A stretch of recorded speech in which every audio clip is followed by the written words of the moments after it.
นอนก็นอนบ่ได้นี่นะมึงอีนายให้หยาเลยนอนก็นอนบ่ได้ได้ยินแต่เสียงปู่กับหลาน อีนายให้หยาเลย ตั้งน่ะบ่เคยพบเคยพ่อกันกระดอกกระเดียปานหันบ่ลูก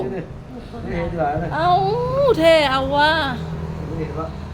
นอนก็นอนบ่ได้เสียงเพิ่นคุยกับหลานเพิ่นหันแซวอยู่บ่ลูก นี่มันไหลดิ ก็พดก็โพดกันเหลือ มักยืน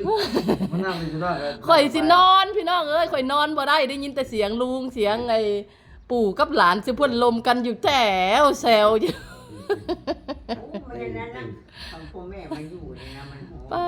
ปู่เจ้าบ่ลูกหาบ่ล่ะปู่บ่น่ะไอ้ปู่บ่น่ะ เบิ่งบนใหม่บ่ ปู่กับหลานสิเพิ่นชมกันข่อยก็นอนบ่ได้ได้ยินแต่เสียงสิเพิ่นลมกัน แก้มไปแก้มไปแก้มไปแก้มไป เขาเจ้าเก่งเด้เขาเจ้าก็พากันนอน จุนอนบ่รับกันฮะ บ่ได้แล้วข่อยฮะ บ่รับกันก็ได้เนาะ ซุมนอนก็นอนไปข่อยก็นอนบ่หลับข่อยก็ได้ยินแต่เสียงสิเจ้า บ๊ายบายเร็วบ๊ายบายกล้องก่อนเร็วบ๊ายบายหาไอ้อาบุ๋มเร็วย กมือขึ้นไว้ ยกมือบ๊ายบายเลยบายบายเรามักกล้องคือย่าเราได้อ่ะยิ้มหน่อยอ่ะ1 2 ขึ้นนะบุ๋มไป บ๊ายบายแล้วบ่นะบายแล้วบ่